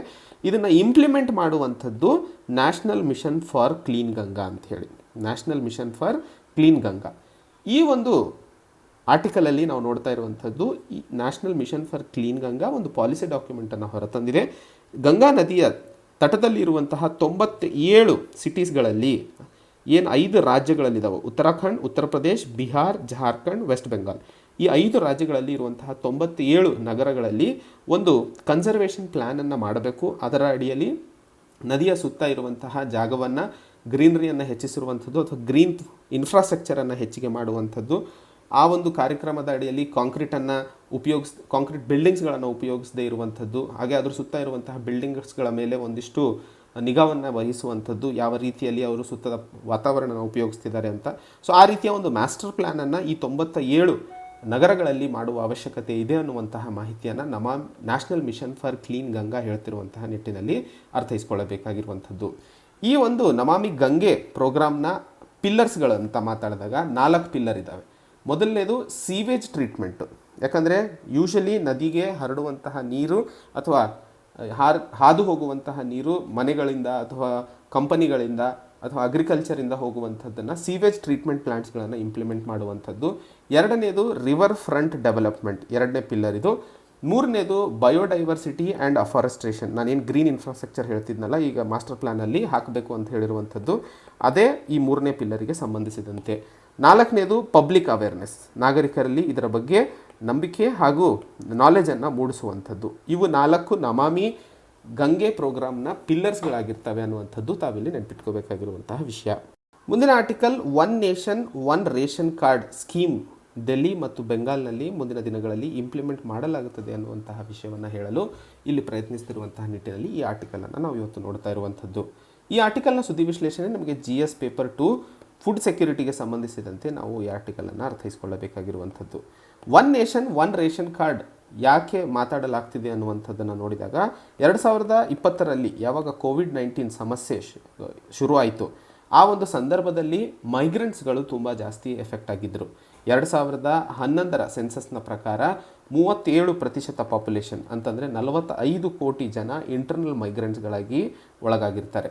ಸೊ ಈ ಮೈಗ್ರೆಂಟ್ಸ್ಗಳು ಕೆಲಸವಿಲ್ಲದೆ ಹೊರಗಡೆ ಓಡಾಡೋಕ್ಕಾಗದೆ ಮನೆಗಳಲ್ಲೇ ರೇಷನ್ಗಳನ್ನು ಪಡೆಯಲು ಸಾಧ್ಯವಾಗ್ತಾ ಇರಲಿಲ್ಲ. ಯಾಕಂದರೆ ನಮ್ಮ ದೇಶದಲ್ಲಿ ಕೊಡುವಂತಹ ರೇಷನ್ಗಳು ಅಥವಾ ಯಾವ ರೇಷನ್ ಕಾರ್ಡ್ ಇದೆಯೋ ಆ ಒಂದು ರೇಷನ್ ಕಾರ್ಡಿಗೆ ನಿಗದಿತ ಫೇರ್ ಪ್ರೈಸ್ ಶಾಪ್ನಲ್ಲಿ ಹೋಗಿ ರೇಷನನ್ನು ಪಡಿಬೇಕಾಗಿರ್ತದೆ. ಆ ಒಂದು ಸಮಸ್ಯೆಯನ್ನು ಅಥವಾ ಸರಿಪಡಿಸೋದಕ್ಕೋಸ್ಕರ ಈ one nation one ration card ಸ್ಕೀಮನ್ನು ಜಾರಿಗೆ ತಂದಿರುವಂಥದ್ದು. ಈ ಒಂದು ಕಾರ್ಯಕ್ರಮದ ಅಡಿಯಲ್ಲಿ ಮುಖ್ಯವಾಗಿ ಇರುವಂತಹ ಪ್ರಾವಧಾನಗಳು ಅಥವಾ ಲಾಭಗಳ ಬಗ್ಗೆ ಮಾತಾಡಬೇಕು ಅಂತಂದರೆ ಇಂಟರ್ಆಪರೇಬಿಲಿಟಿ, ಅಂದರೆ ನೀವು ರೇಷನ್ ಕಾರ್ಡನ್ನು ಒಂದು ಕಡೆ ತಗೋಬಹುದು, ಹಾಗೆ ಆ ಒಂದು ರೇಷನ್ ಕಾರ್ಡ್ ಮೇಲೆ ದೇಶದ ಯಾವ ಮೂಲೆಯಲ್ಲಾದರೂ ತಾವು ದಿನಸಿ ಧಾನ್ಯಗಳನ್ನು ಪಡೆಯಬಹುದು. ಎರಡನೇದು ಕನ್ಸ್ಯೂಮರ್ಸ್ಗಳನ್ನು ಸಶಕ್ತಗೊಳಿಸುವುದಕ್ಕೆ ಇದೊಂದು ಇಂಪಾರ್ಟೆಂಟ್ ಕಾರ್ಯಕ್ರಮವಾಗಿರುತ್ತದೆ. ಮೂರನೇದು ಸಾಮಾಜಿಕ ಡಿಸ್ಕ್ರಿಮಿನೇಷನ್ ಏನಿದೆಯೋ ಅದನ್ನು ಕಡಿಮೆ ಮಾಡುವಂಥದ್ದು ಈ ಕಾರ್ಯಕ್ರಮದಿಂದ ಸಾಧ್ಯವಾಗುತ್ತದೆ. ಯಾಕಂದರೆ ಇಂಟರ್ನಲ್ ಮೈಗ್ರೆಂಟ್ಸ್ ಏನಿದ್ದಾರೋ ಅವರು ಬೇರೆ ಬೇರೆ ಜಾತಿ ಸಮಾಜಕ್ಕೆ ಸೇರಿದವರಾಗಿರ್ತಾರೆ. ಅವರು ಹೊರಗಡೆ ಹೋದಾಗ ಎಷ್ಟೋ ಸಮಸ್ಯೆಗಳನ್ನು ಎದುರಿಸಬೇಕಾಗಿರುತ್ತದೆ. ಸೊ ಆ ಒಂದು ಸೋಷಿಯಲ್ ಡಿಸ್ಕ್ರಿಮಿನೇಷನನ್ನು ಕಡಿಮೆ ಮಾಡುವಂಥದ್ದು ಮುಖ್ಯ ಉದ್ದೇಶವಾಗಿರುತ್ತದೆ. ಹಾಗೂ ಸಸ್ಟೈನಬಲ್ ಡೆವಲಪ್ಮೆಂಟ್ ಗೋಲ್ ಟಾರ್ಗೆಟ್ಸನ್ನು ಅಚೀವ್ ಮಾಡೋದಕ್ಕೆ ಈ one nation one ration card scheme ತುಂಬ ಇಂಪಾರ್ಟೆಂಟ್ ಆಗಿರುತ್ತದೆ. ಭಾರತದ ಟಾರ್ಗೆಟ್ ಇರುವಂಥದ್ದು 2030ರಷ್ಟೊತ್ತಿಗೆ ಸಸ್ಟೈನಬಲ್ ಡೆವಲಪ್ಮೆಂಟ್ ಗೋಲ್ 2ರ ಪ್ರಕಾರ ಹಂಗರನ್ನು ತೆಗೆದುಹಾಕಬಹುದು, ಹಸಿವನ್ನು ತೆಗೆದುಹಾಕುವಂಥದ್ದು. ಸೊ ಆ ಒಂದು ಹಂತದಲ್ಲಿ ಈ ಒಂದು ಕಾರ್ಯಕ್ರಮ ತುಂಬ ಇಂಪಾರ್ಟೆಂಟ್ ಆಗಿರುತ್ತದೆ. ಗ್ಲೋಬಲ್ ಹಂಗರ್ ಇಂಡೆಕ್ಸ್ ರಿಪೋರ್ಟ್ನ ಪ್ರಕಾರ ಭಾರತ 117 ರಾಷ್ಟ್ರಗಳ ಪೈಕಿ 102ನೇ ಸ್ಥಾನವನ್ನು ಪಡೆದಿರುವಂಥದ್ದು. ಅಂದರೆ ಭಾರತ ಇನ್ನೂ ತುಂಬ ದೊಡ್ಡ ಮೈಲುಗಲ್ಲನ್ನು ಸಾಧಿಸುವ ಅವಶ್ಯಕತೆ ಇದೆ. ಅದಕ್ಕೋಸ್ಕರ ಈ ಒಂದು ಕಾರ್ಯಕ್ರಮ ತುಂಬ ಇಂಪಾರ್ಟೆಂಟ್ ಆಗಿರುವಂಥದ್ದು. ಈ ಒಂದು ಕಾರ್ಯಕ್ರಮಕ್ಕೆ ಸಂಬಂಧಿಸಿದಂತೆ 4 ರಾಜ್ಯಗಳಲ್ಲಿ ಒಂದಿಷ್ಟು ವಿರೋಧಗಳು ವ್ಯಕ್ತವಾಗಿದ್ವು. ಅದರಲ್ಲಿ ವೆಸ್ಟ್ ಬೆಂಗಾಲ್, ದೆಹಲಿ, ಅಸ್ಸಾಂ ಮತ್ತು ಛತ್ತೀಸ್ಗಢದಲ್ಲಿ ಈ point of sale, electronic point of ಸೇಲ್ಗಳು ಬೇಕಾಗಿರ್ತಾವಲ್ಲ ಮ್ಯಾನೇಜ್ ಮಾಡೋದಕ್ಕೋಸ್ಕರ, ಅವುಗಳ ಸಂಖ್ಯೆ ಅಥವಾ ಡಿವೈಸಸ್ಗಳು ಇನ್ನೂ ಪೂರಕವಾಗದೇ ಇರೋ ಕಾರಣಕ್ಕೆ ಡಿಲೇ ಆಗಿದೆ ಅನ್ನುವಂತಹ ಮಾಹಿತಿಯನ್ನು ಕೊಡ್ತಾ ಇರುವಂಥದ್ದು. ಅಸ್ಸಾಂನಲ್ಲಿ ನ್ಯಾಷನಲ್ ಪಾಪ್ಯುಲೇಷನ್ ರಿಜಿಸ್ಟ್ರಿಯ ಸಮಸ್ಯೆಯಿಂದಾಗಿ ಆಧಾರ್ ಪೆನಿಟ್ರೇಷನ್ನ ಸಮಸ್ಯೆ ಇರೋದರಿಂದಾಗಿ ಈ ಒಂದು ಕಾರ್ಯಕ್ರಮವನ್ನು ಇನ್ನೂ ಪೂರಕವಾಗಿ ಇಂಪ್ಲಿಮೆಂಟ್ ಮಾಡಲು ಸಾಧ್ಯವಾಗಿಲ್ಲ ಅನ್ನುವಂತಹ ಮಾಹಿತಿಯನ್ನು ಕೊಡ್ತಾ ಇರುವಂಥದ್ದು. ಇನ್ನು ಉಳಿದಂತಹ ಡೆಲ್ಲಿ ಮತ್ತು ವೆಸ್ಟ್ ಬೆಂಗಾಲ್ ಇನ್ನು ಕೆಲವು ದಿನಗಳಲ್ಲಿ ಇಂಪ್ಲಿಮೆಂಟ್ ಮಾಡೋದ್ರಿಂದ ದೇಶದ ಎಲ್ಲ ರಾಜ್ಯಗಳು ಇದಕ್ಕೆ ಸಮ್ಮತಿಯನ್ನು ಕೊಟ್ಟಿರುವಂಥದ್ದು. ಮುಂದಿನ ದಿನಗಳಲ್ಲಿ ಎಲ್ಲ ಮೈಗ್ರೆಂಟ್ಸ್ಗಳು ದೇಶದ ಯಾವುದೇ ಮೂಲೆಯಲ್ಲಿರಲಿ ಅವರು ಪಡೆದಿರುವಂತಹ ರೇಷನ್ ಕಾರ್ಡನ್ನು ಉಪಯೋಗಿಸಿಕೊಂಡು ಪಡಿತರ ಚೀಟಿಯಿಂದ ಅನ್ನವನ್ನು ಅಥವಾ ಧನಸು ಧಾನ್ಯಗಳನ್ನು ಫೇರ್ ಪ್ರೈಸ್ ಶಾಪಿಂದ ಪಡೆಯಲು ಸಾಧ್ಯವಾಗುತ್ತದೆ ಅನ್ನುವಂಥದ್ದನ್ನು ಇಲ್ಲಿ ಅರ್ಥೈಸ್ಕೊಳ್ಳಬೇಕಾಗಿರುವಂಥದ್ದು. ಮುಂದಿನ article, will A national judiciary work so ಈ ಆರ್ಟಿಕಲಲ್ಲಿ ನಾವು ಮಾತಾಡ್ತಾ ಇರುವಂತಹ ಮುಖ್ಯವಾದ ವಿಷಯ ಆಲ್ ಇಂಡಿಯಾ ಜುಡಿಷಿಯಲ್ ಸರ್ವಿಸ್ಗೆ ಸಂಬಂಧಿಸಿದಂತೆ. ನಮಗೆಲ್ಲ ಗೊತ್ತಿರೋ ಹಾಗೆ ಆಲ್ ಇಂಡಿಯಾ ಸಿವಿಲ್ ಸರ್ವಿಸಸ್ಗಳ ಬಗ್ಗೆ, ರಿಕ್ರೂಟ್ಮೆಂಟ್ಸ್ಗಳ ಬಗ್ಗೆ ನಾವು ಕೇಳಿದ್ದೀವಿ. ಇವತ್ತು ಈ ಆರ್ಟಿಕಲಲ್ಲಿ ನಾವು ಮಾತಾಡ್ತಾ ಇರುವಂಥದ್ದು ಆಲ್ ಇಂಡಿಯಾ ಜುಡಿಷಿಯಲ್ ಸರ್ವಿಸ್ನ ಬಗ್ಗೆ. ಇದರ ಅಡಿಯಲ್ಲಿ ಕೇಂದ್ರ ಸರ್ಕಾರ ಸಬಾರ್ಡಿನೇಟ್ ಕೋರ್ಟ್ಸ್ಗಳಲ್ಲಿ ಆಗಬೇಕಾದಂತಹ ಅಪಾಯಿಂಟ್ಮೆಂಟ್ಸ್ಗಳಿಗೆ ಸಂಬಂಧಿಸಿದಂತೆ ಕಾರ್ಯತಂತ್ರವನ್ನು ರೆಡಿ ಮಾಡಿರುವಂಥದ್ದು. ಸೊ ಈ ಸಬಾರ್ಡಿನೇಟ್ ಕೋರ್ಟ್ಸ್ಗಳಲ್ಲಿ ಆಗಬೇಕಾದಂತಹ ರಿಕ್ರೂಟ್ಮೆಂಟ್ಸ್ಗಳು all India judicial service through ಮಾಡಲಾಗುತ್ತದೆ. ಹಾಗೂ ಈ ಒಂದು ಕಾರ್ಯಕ್ರಮದ ಕಡೆಗೆ ಕೇಂದ್ರ ಸರ್ಕಾರ ತುಂಬ ಒಲವು ತೋರಿಸ್ತಾ ಇರುವಂತಹ ನಿಟ್ಟಿನಲ್ಲಿ ಇದು ಭಾರತದ ಕಾಂಟೆಕ್ಸ್ನಲ್ಲಿ ಎಷ್ಟು ಫೀಸಿಬಲ್ ಇದೆ ಅನ್ನುವಂತಹ ವಿಷಯಗಳನ್ನು ಇಲ್ಲಿ ಮಾತಾಡ್ತಾ ಇರುವಂಥದ್ದು. 2019ರಲ್ಲಿ ಕೇಂದ್ರ ಸರ್ಕಾರ ಒಂದು ಕನ್ಸಲ್ಟೇಟಿವ್ ಪ್ರೋಸೆಸ್ಸನ್ನು ಹೊರಹಾಕಿತ್ತು. ಅಂದರೆ ಎಲ್ಲ ಸ್ಟೇಕ್ ಹೋಲ್ಡರ್ಸ್ ಜೊತೆ ಡಿಸ್ಕಸ್ ಮಾಡೋದಕ್ಕೋಸ್ಕರ ಆಲ್ ಇಂಡಿಯಾ ಜುಡಿಷಿಯಲ್ ಸರ್ವಿಸ್ ಯಾವ ರೀತಿಯಾಗಿ ಸರಿ ಆಗುತ್ತದೆಯಾ ಇಲ್ವಾ ಅನ್ನುವಂಥದ್ದಕ್ಕೋಸ್ಕರ. ಆವಾಗ 4 ರಾಜ್ಯಗಳು ಮತ್ತು 2 ಹೈಕೋರ್ಟ್ಗಳು ಈ ಒಂದು ಪ್ರಪೋಸಲನ್ನು ಸಪೋರ್ಟ್ ಮಾಡಿದ್ವು ಹೊರತು 8 ರಾಜ್ಯಗಳು ಇದನ್ನು ರಿಜೆಕ್ಟ್ ಮಾಡಿದ್ವು. 5 ರಾಜ್ಯಗಳು ಇದರಲ್ಲಿ ಬದಲಾವಣೆಗಳು ಆಗಬೇಕಾಗಿದೆ ಅನ್ನುವಂಥದ್ದರ ಬಗ್ಗೆ ಮಾತಾಡಿದ್ವು. ಹಾಗೆ 11 ರಾಜ್ಯಗಳು ಇದರ ಬಗ್ಗೆ ಏನೂ ರೆಸ್ಪಾಂಡ್ ಇನ್ನೂ ಮಾಡಿಲ್ಲ ಅನ್ನುವಂಥದ್ದು. ಈ ಒಂದು ಹಂತದಲ್ಲಿ ಸರ್ಕಾರ ಸದ್ಯಕ್ಕೆ ಒಂದು ಆರ್ಡಿನೆನ್ಸ್ ರೂಟನ್ನು ತಗೊಂಡಿದೆ. ಆ ಆರ್ಡಿನೆನ್ಸ್ನ ಅಡಿಯಲ್ಲಿ ಟ್ರಿಬ್ಯುನಲ್ಸ್ಗಳಲ್ಲಿ ಆಗಬೇಕಾದಂತಹ ಅಪಾಯಿಂಟ್ಮೆಂಟ್ಸ್ಗಳಲ್ಲಿ ಮಹತ್ತರವಾದ ಬದಲಾವಣೆ ಆಗಿರುವಂಥದ್ದು. ಅದರ ಜೊತೆಯಲ್ಲಿ ಬಹಳಷ್ಟು ಟ್ರಿಬ್ಯುನಲ್ಸ್ಗಳನ್ನು ಇವಾಗ ತೆಗೆದು ಹಾಕಿರುವಂಥದ್ದು. ನಮಗೆ ಹಿಂದಿನ ನ್ಯೂಸ್ ಪೇಪರ್ಗಳನ್ನು ನೀವು ಫಾಲೋ ಮಾಡಿದಾಗ ಅದರ ಬಗ್ಗೆ ಮಾಹಿತಿ ನಿಮಗೆ ಇದ್ದೇ ಇರುತ್ತದೆ. ಈ ಒಂದು ಕಾರ್ಯ ನಡೆದೆಗಾರಿಗೆ ಅಥವಾ ಆರ್ಡಿನೆನ್ಸ್ನ ಕಡೆಗೆ ಸರ್ವೋಚ್ಚ ನ್ಯಾಯಾಲಯವು Roger Mathew versus South Indian Bank 2019ರ ಅಡಿಯಲ್ಲಿ ಇನ್ನೂ ಸ್ಕ್ರೂಟಿನಿ ನಡೀತಾ ಇದೆ. ಮುಖ್ಯವಾಗಿ ಚಾನ್ಸಸ್ ಇದ್ದಾವೆ ಈ ಒಂದು ಆರ್ಡಿನೆನ್ಸ್ ಅನ್ಕಾನ್ಸ್ಟಿಟ್ಯೂಷನಲ್ ಅಂತ ಹೇಳಿ ಡಿಕ್ಲೇರ್ ಆಗುವ ಸಾಧ್ಯತೆಗಳು ಇದ್ದಾವೆ. ಬಟ್ ಅದು ಇನ್ನೂ ಚರ್ಚೆಯಲ್ಲಿದೆ, ಅದು ಇನ್ನೂ ಪೂರ್ತಿ ಆಗಿಲ್ಲ ಅನ್ನುವಂಥದ್ದು. ಸೊ ಈ ಆಲ್ ಇಂಡಿಯಾ ಜುಡಿಷಿಯಲ್ ಸರ್ವಿಸ್ನ ಬಗ್ಗೆ ಏನೆಲ್ಲ ಕಾನ್ಸ್ಟಿಟ್ಯೂಷನಲ್ ಪ್ರಾವಿಷನ್ಸ್ಗಳು ಇದ್ದಾವೆ ಅನ್ನುವಂತಹ ವಿಷಯಕ್ಕೆ ಸಂಬಂಧಿಸಿದಂತೆ ಮಾತಾಡಿದಾಗ ಮೊದಲನೇದಾಗಿ ಆರ್ಟಿಕಲ್ 233 ಸಬ್ ಕ್ಲಾಸ್ 1ರ ಪ್ರಕಾರ ಸಂವಿಧಾನದ ಅಡಿಯಲ್ಲಿ ಯಾವುದಾದರೂ ವ್ಯಕ್ತಿ ಪೋಸ್ಟಿಂಗ್ ಅಥವಾ ಪ್ರಮೋಷನ್ ಡಿಸ್ಟ್ರಿಕ್ಟ್ ಜಡ್ಜ್ ಆಗಬೇಕಾಗಿದ್ದಲ್ಲಿ ಯಾವುದೇ ರಾಜ್ಯದಲ್ಲಿ ಅದು ಗವರ್ನರ್ ಆಫ್ ದಿ ಸ್ಟೇಟ್ ಥ್ರೂನೇ ಆಗಬೇಕು. ಗವರ್ನರು ಹೈಕೋರ್ಟ್ನ ಕನ್ಸಲ್ಟೇಷನ್ ಪಡೆಯುವ ಅವಶ್ಯಕತೆ ಇದೆ ಯಾವ ರಾಜ್ಯದಲ್ಲಿ ಈ ಒಂದು ಅಪಾಯಿಂಟ್ಮೆಂಟ್ ಆಗ್ತಾ ಇದೆ ಅನ್ನುವಂಥದ್ದಕ್ಕೆ ಸಂಬಂಧಿಸಿ. ಅಂದರೆ ಡಿಸ್ಟ್ರಿಕ್ಟ್ ಜಡ್ಜ್ಗಳು ಏನೆಲ್ಲ ಅಪಾಯಿಂಟ್ಮೆಂಟ್ಸ್ಗಳು ಆಗ್ತಾರೋ ಅವರು ಗವರ್ನರ್ ಆಫ್ ದ ಸ್ಟೇಟ್ ಯಾವ ರಾಜ್ಯದಲ್ಲಿ ಆಗ್ತಾ ಇದೆಯೇ ಆ ರಾಜ್ಯದ ಗವರ್ನರ್ ಅವರನ್ನು ಅಪಾಯಿಂಟ್ ಮಾಡ್ತಾರೆ ಇನ್ ಕನ್ಸಲ್ಟೇಷನ್ ಆ ರಾಜ್ಯದ ಹೈಕೋರ್ಟ್ ಒಂದಿಗೆ ಅನ್ನುವಂಥದ್ದು. ಈ ಒಂದು ಆರ್ಟಿಕಲ್ 233 ಸಬ್ ಕ್ಲಾಸ್ 1ರ ಪ್ರಕಾರ ಈ ಒಂದು ಪ್ರಾವಧಾನವನ್ನು ತಾವು ಅರ್ಥೈಸಿಕೊಳ್ಳಬೇಕು. 42ನೇ ಕಾನ್ಸ್ಟಿಟ್ಯೂಷನಲ್ ಅಮೆಂಡ್ಮೆಂಟ್ ಆ್ಯಕ್ಟನ್ನು 1976ರಲ್ಲಿ ಪಾಸ್ ಮಾಡಲಾಗಿತ್ತು. ಈ ಒಂದು ಕಾನ್ಸ್ಟಿಟ್ಯೂಷನಲ್ ಅಮೆಂಡ್ಮೆಂಟ್ ಆ್ಯಕ್ಟ್ನ ಅಡಿಯಲ್ಲಿ ಆರ್ಟಿಕಲ್ 312 ಸಬ್ ಕ್ಲಾಸ್ 1ಅನ್ನು ಬದಲಾಯಿಸಿತ್ತು, ಅಮೆಂಡ್ ಮಾಡಲಾಗಿತ್ತು. ಇದರ ಅಡಿಯಲ್ಲಿ ಪಾರ್ಲಿಮೆಂಟಿಗೆ ಪವರ್ ಕೊಡಲಾಗಿತ್ತು. ಏನಾದರೂ ಆಲ್ ಇಂಡಿಯಾ ಜುಡಿಷಿಯಲ್ ಸರ್ವೀಸಸನ್ನು ಕ್ರಿಯೇಟ್ ಮಾಡಬೇಕು ಅಂತಂದರೆ ತಾವು ಅದಕ್ಕೆ ಸಂಬಂಧಿಸಿದಂತಹ ಕ್ರಮವನ್ನು ಕೈಗೊಳ್ಳಬಹುದು. ಕೇಂದ್ರ ಮತ್ತು ರಾಜ್ಯಕ್ಕೆ ಸಮಾನವಾಗಿ ಈ ಕಾರ್ಯಕ್ರಮವನ್ನು ಅಥವಾ ಈ ಒಂದು ಪವರನ್ನು ಯೂಸ್ ಮಾಡಬಹುದು ಅನ್ನುವಂಥದ್ದನ್ನು ಆರ್ಟಿಕಲ್ 312 ಸಬ್ ಕ್ಲಾಸ್ 1ರಲ್ಲಿ ಕೊಟ್ಟಿರುವಂಥದ್ದು. ಆದರೆ ಇದೇ ಆರ್ಟಿಕಲ್ 312 ಸಬ್ ಕ್ಲಾಸ್ 3ರ ಪ್ರಕಾರ ಒಂದಿಷ್ಟು ರಿಸ್ಟ್ರಿಕ್ಷನ್ಸ್ಗಳನ್ನು ಇಡಲಾಗಿದೆ. ಅದರ ಪ್ರಕಾರ ಈ ಆಲ್ ಇಂಡಿಯಾ ಜುಡಿಷಿಯಲ್ ಸರ್ವೀಸಸ್ಗಳು ಏನಿದಾವೋ ಡಿಸ್ಟ್ರಿಕ್ಟ್ ಜಡ್ಜ್ ಮತ್ತು ಡಿಸ್ಟ್ರಿಕ್ಟ್ ಜಡ್ಜ್ಗಿಂತ ಕಡಿಮೆ ಇರುವಂತಹ ಪೋಸ್ಟ್ಗಳಿಗೆ ಮಾಡಬಹುದು. ಸುಪ್ರೀಂ ಕೋರ್ಟು ಮತ್ತು ಹೈಕೋರ್ಟ್ಗಳನ್ನು ಹೊರತುಪಡಿಸಿ ಅನ್ನುವಂಥದ್ದನ್ನು ರಿಸ್ಟ್ರಿಕ್ಷನ್ ಇಡಲಾಗಿದೆ ಆರ್ಟಿಕಲ್ 312 ಸಬ್ ಕ್ಲಾಸ್ 3ರ ಅಡಿಯಲ್ಲಿ. ಹಾಗೆ 42ನೇ ಕಾನ್ಸ್ಟಿಟ್ಯೂಷನಲ್ ಅಮೆಂಡ್ಮೆಂಟ್ 1976ರ ಪ್ರಕಾರ 7ನೇ ಶೆಡ್ಯೂಲ್ ಅಂದರೆ ಪವರ್ಸ್ ಏನು ಡಿವೈಡ್ ಆಗಿರ್ತಾವಲ್ಲ ಸ್ಟೇಟ್ ಲಿಸ್ಟ್, ಸೆಂಟ್ರಲ್ ಲಿಸ್ಟ್ ಮತ್ತು ಕನ್ಕರೆಂಟ್ ಲಿಸ್ಟ್ ಅಂತ ಏನಿದಾವೋ ಅದರಲ್ಲೂ ಸಹ ಮಾಡಿದ ಬದಲಾವಣೆಗಳಿಂದಾಗಿ ಪಾರ್ಲಿಮೆಂಟಿಗೆ administration of justice, constitution, organisation of all courts ಅಂದರೆ ಈ ಒಂದು ಬದಲಾವಣೆಗಳು ಮಾಡಿದ ಕಾರಣಕ್ಕೆ ಸುಪ್ರೀಂ ಕೋರ್ಟ್ ಮತ್ತು ಹೈಕೋರ್ಟನ್ನು ಹೊರತುಪಡಿಸಿ ಇರುವಂತಹ ಜುಡಿಷಿಯರಿಯ ಅಡ್ಮಿನಿಸ್ಟ್ರೇಷನ್, ಅದರ ಆರ್ಗನೈಸೇಷನ್ನಲ್ಲಿ ಆಗಬೇಕಾದಂತಹ ಅಡ್ಮಿನಿಸ್ಟ್ರೇಷನ್ ಏನಿದೆಯೋ ಅದಕ್ಕೆ ಸಂಬಂಧಿಸಿದಂತೆ ಪಾರ್ಲಿಮೆಂಟ್ ಕಾರ್ಯವನ್ನು ಅಥವಾ ಲಾ ಅನ್ನು ಮಾಡಬಹುದು ಅನ್ನುವಂತಹ ವಿಷಯವನ್ನು ಇಲ್ಲಿ ಅರ್ಥೈಸಿಕೊಳ್ಳಬೇಕಾಗಿರುವಂಥದ್ದು. ಈ 2 ಆರ್ಟಿಕಲ್ಸ್ ಆರ್ಟಿಕಲ್ 233 ಮತ್ತು ಆರ್ಟಿಕಲ್ 312 ರಾಜ್ಯ ಸರ್ಕಾರಕ್ಕೆ ಸೀಮಿತವಾಗಿದ್ದವು. ಆದರೆ 42ನೇ ಕಾನ್ಸ್ಟಿಟ್ಯೂಷನಲ್ ಅಮೆಂಡ್ಮೆಂಟಿಂದಾಗಿ ಕೇಂದ್ರ ಸರ್ಕಾರ ರಾಜ್ಯದಿಂದ ಈ ಪವರನ್ನು ಕಿತ್ಕೊಂಡಿದೆ ಅನ್ನುವಂಥದ್ದನ್ನು ಹೇಳ್ತಾ ಇರುವಂಥದ್ದು. ಯಾಕಂದರೆ ಡಿಸ್ಟ್ರಿಕ್ಟ್ ಜಡ್ಜ್ ಮತ್ತು ಡಿಸ್ಟ್ರಿಕ್ಟ್ ಜಡ್ಜ್ಗಿನ ಕೆಳಗಡೆ ಅಪಾಯಿಂಟ್ಮೆಂಟ್ಸ್ಗಳು ಯಾವಾಗಲೂ ನಡೀತಾ ಇರುವಂಥದ್ದು ರಾಜ್ಯದ ಪವರ್ ಆಗಿತ್ತು, ಫಂಡಮೆಂಟಲ್ ಪವರ್ ಆಗಿತ್ತು. ಈಗ ಅದನ್ನು ಕೇಂದ್ರ ಸರ್ಕಾರ ಕಿತ್ಕೊತಾ ಇರೋದನ್ನು ನೋಡಿದಾಗ ಇದು ಫೆಡರಲಿಸಮ್ ಮತ್ತು ಬೇಸಿಕ್ ಸ್ಟ್ರಕ್ಚರ್ ಡಾಕ್ಟ್ರಿನಿಗೆ ವಿರುದ್ಧವಾಗಿದೆ ಅನ್ನುವಂತಹ ವಿಷಯವನ್ನು ಇಲ್ಲಿ ಅರ್ಥೈಸ್ಕೊಳ್ಳಬೇಕು ಅನ್ನುವಂಥದ್ದನ್ನು ಹೇಳ್ತಾ ಇರುವಂಥದ್ದು. ಹಾಗಾದರೆ ಇದೆಲ್ಲದರ ಅಡಿಯಲ್ಲಿ ಆಲ್ ಇಂಡಿಯಾ ಜುಡಿಷಿಯಲ್ ಸರ್ವಿಸಸ್ ಬಗ್ಗೆ ಮೊದಲನೇ ಬಾರಿಗೆ 1972ರಲ್ಲಿ ಮೊದಲನೇ ಲಾ ಕಮಿಷನ್ ಅಥವಾ ಫಸ್ಟ್ ಲಾ ಕಮಿಷನ್ ಅಂತ ಏನು ಕರಿತೀವೋ ಅದು ಆಲ್ ಇಂಡಿಯಾ ಜುಡಿಷಿಯಲ್ ಸರ್ವಿಸಸ್ ಬಗ್ಗೆ ಮಾತಾಡಿದ್ದು. ತದನಂತರ ಚೀಫ್ ಜಸ್ಟಿಸ್ ಆಫ್ ಇಂಡಿಯಾ ಮತ್ತು ಲಾ ಕಮಿಷನ್ ರಿಪೋರ್ಟನ್ನು ಪರಿಗಣನೆಗೆ ತಗೊಂಡು 42ನೇ ಕಾನ್ಸ್ಟಿಟ್ಯೂಷನಲ್ ಅಮೆಂಡ್ಮೆಂಟನ್ನು ಜಾರಿಗೆ ತಂದಿದ್ದು ಅನ್ನುವಂಥದ್ದನ್ನು ಹೇಳ್ತಾ ಇರುವಂಥದ್ದು. 1986ರಲ್ಲಿ ಲಾ ಕಮಿಷನ್ ಈ ಒಂದು ಇಶ್ಯೂಗಳಿಗೆ ಸಂಬಂಧಿಸಿದಂತೆ ಅಬ್ಜೆಕ್ಷನ್ಸ್ಗಳನ್ನು ಹಾಕಿತ್ತು. 72ರಲ್ಲಿ ಅದೇ ಲಾ ಕಮಿಷನ್ ರಿಪೋರ್ಟ್ ಕೊಟ್ಟಿರುವಂಥದ್ದನ್ನು 86ರಲ್ಲಿ ಇನ್ನೊಂದು ಲಾ ಕಮಿಷನ್ ಅಬ್ಜೆಕ್ಷನ್ಸ್ಗಳನ್ನು ಕೊಡುತ್ತದೆ. ಇದರಿಂದಾಗಿ ಸಬಾರ್ಡಿನೇಟ್ ಜುಡಿಷರಿಗೆ ಸಂಬಂಧಿಸಿದಂತೆ ಪ್ರಮೋಷನಲ್ ಅವೆನ್ಯೂಸ್ ಏನಿದಾವೋ ಅವು ಕಡಿಮೆ ಆಗ್ತವೆ ಅನ್ನುವಂಥದ್ದನ್ನು. ಡಿಸ್ಟ್ರಿಕ್ಟ್ ಜಡ್ಜಸ್ಗಳಲ್ಲಿ ಮುಖ್ಯವಾಗಿ ಅರ್ಧ ಸೀಟ್ಗಳು ಅಂದರೆ 50% ಸೀಟ್ಗಳು ಸಬಾರ್ಡಿನೇಟ್ ಜಡ್ಜಸ್ಗಳನ್ನು ಪ್ರಮೋಷನ್ ಮಾಡಿ ತುಂಬ್ತಾರೆ, ಇನ್ನೂ ಅರ್ಧ ಓಪನ್ ಡೈರೆಕ್ಟ್ ರಿಕ್ರೂಟ್ಮೆಂಟಿಗೆ ಇಟ್ಟಿರ್ತಾರೆ. ಬಟ್ ಈಗ ಆಲ್ ಇಂಡಿಯಾ ಜುಡಿಷಿಯಲ್ ಸರ್ವಿಸ್ ಮಾಡಿದಾಗ ಈ ಒಂದು ಪ್ರಮೋಷನ್ನಿನ ಎವೆನ್ಯೂಸ್ ಏನಿದ್ದಾವೆ ಅವು ಕಡಿಮೆ ಆಗ್ತವೆ ಅನ್ನುವಂತಹ ಮಾತನ್ನು ಹೇಳ್ತಾ ಇರುವಂಥದ್ದು. Union law minister all India judicial service marginalised ಮತ್ತು ಡಿಪ್ರೈವ್ಡ್ ಸೆಕ್ಷನ್ಸ್ ಆಫ್ ಸೊಸೈಟಿ, ಹಿಂದುಳಿದ ಮತ್ತು ಮಾರ್ಜಿನಲೈಸ್ ಆಗಿರುವಂತಹ ಸಾಮಾಜಿಕ ವರ್ಗದವರಿಗೆ ಆಲ್ ಇಂಡಿಯಾ ಜುಡಿಷಿಯಲ್ ಸರ್ವಿಸ್ ಮಾಡೋದ್ರಿಂದ ರೆಪ್ರೆಸೆಂಟೇಷನ್ ಸಿಗಲು ಸಾಧ್ಯವಾಗುತ್ತದೆ ಅನ್ನುವಂಥದ್ದನ್ನು ಯೂನಿಯನ್ ಲಾ ಮಿನಿಸ್ಟರ್ ಸಮರ್ಥಿಸ್ಕೊಳ್ತಾ ಇರುವಂಥದ್ದು.